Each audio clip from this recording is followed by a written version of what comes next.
two things in this speech worked very well tonight. One, the recounting of his days in that prison. I don't think he's ever done it in quite so much detail before a large public audience, and it was moving, and it helped set up very nicely the character point that Alex was making a few moments ago. People do vote to a significant degree upon the character of the candidates, and here he was able to really underscore the argument, first I was a warrior overseas, now I'm going to be your warrior in Washington. And I thought that worked for him. Secondly, I thought that he dropped the personal rancor from the speech. His differences with Obama are deep, but he didn't make them personal. And I thought that really worked well for him. It made him seem more the man of honor and the kind of candidate we thought. I wish he had been able to remove some of the personal rancor from the last two nights of the convention. It raises questions whether he really can control his party. And what did not work for him, I thought, and this may go a little contrary to what you all thought in the hall, I did not think that the substantive part of the speech worked very well. It was mostly a rerun, a retread of a lot of old Republican ideas that have brought us to where we are now. I think the country is looking for fresh answers.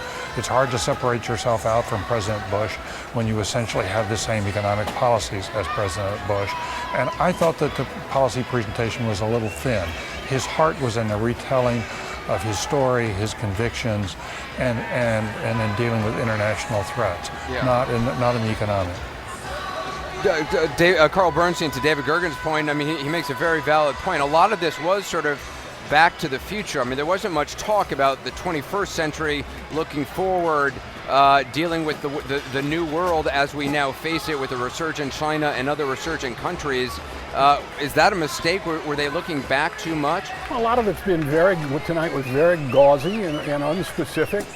And until McCain's speech, this convention has been nasty because there have been two you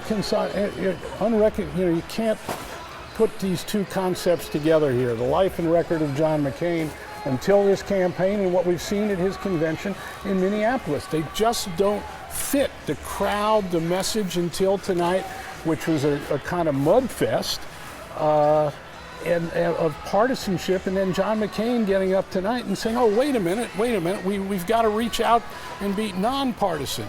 Same with picking Sarah Palin as his running mate. He could have had Joe Lieberman, he could have reached across, he could have had Tom Ridge. Those were his two first picks who he really agrees with on the issues, and instead he went for this partisan rancor. Giuliani's speech, Lindsey Graham's speech. John McCain has run this convention and got the convention he wanted. It may have positioned him better in the election itself, but it is a very different thing than this reaching out maverick that he has defined himself as over the years. There's some difference between these two aspects of himself that somehow haven't come together in this convention.